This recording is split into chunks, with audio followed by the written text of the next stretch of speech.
Et laissez-moi vous dire quelque chose, bien-aimé. Quand vous arrivez au point où vous pouvez faire confiance à Dieu dans ces choses-là, ce que la vie peut devenir douce. Car vous n'êtes plus obligé de lutter avec les choses tout le temps. Vous savez ce qui nous contrarie? Essayez de faire que quelque chose se produise, que seul Dieu peut en fait produire. Allez, comprenez ça ce soir. Essayez de faire que quelque chose se produise, que seul Dieu peut produire. Puis-je vous dire quelque chose? Vous ne pouvez pas changer les membres de votre famille.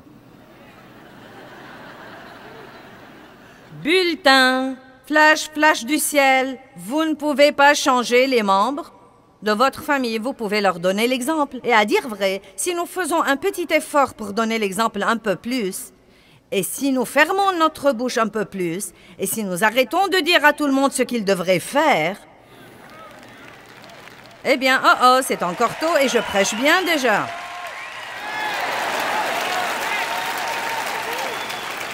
Non, mais la Bible dit que la femme ne peut pas gagner son mari par la parole.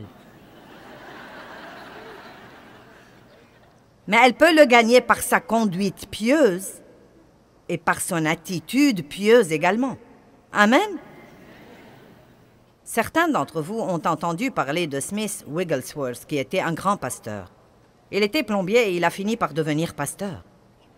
Mais bien avant de devenir pasteur, il avait une femme pieuse et il était méchant avec elle au plus haut degré.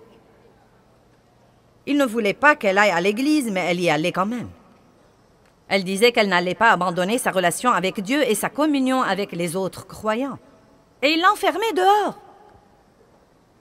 Et quand elle revenait à la maison, la porte était fermée. Et elle se couchait dehors et s'endormait. Et le matin, il avait mauvaise conscience. Il lui ouvrait donc la porte et la laissait entrer. Elle lui disait « Bonjour, Smithy » et elle lui préparait son petit déjeuner. Je sais ce que j'aurais fait, ça n'aurait pas été « Bonjour, Smithy ».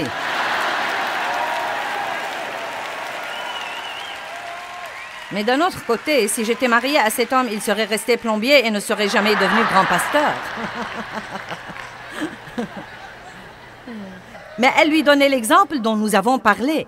Et elle a continué à être tellement gentille avec son mari qu'il a fini par être sauvé et radicalement rempli du Saint-Esprit et par devenir un des plus grands prédicateurs renommés que l'Église a connus. Laissez-moi donc répéter. Vous ne pouvez pas changer les membres de votre famille, mais vous pouvez prier pour eux.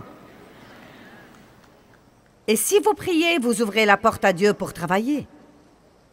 Si nous essayons de faire les choses sans faire intervenir Dieu, cela empêche littéralement Dieu de travailler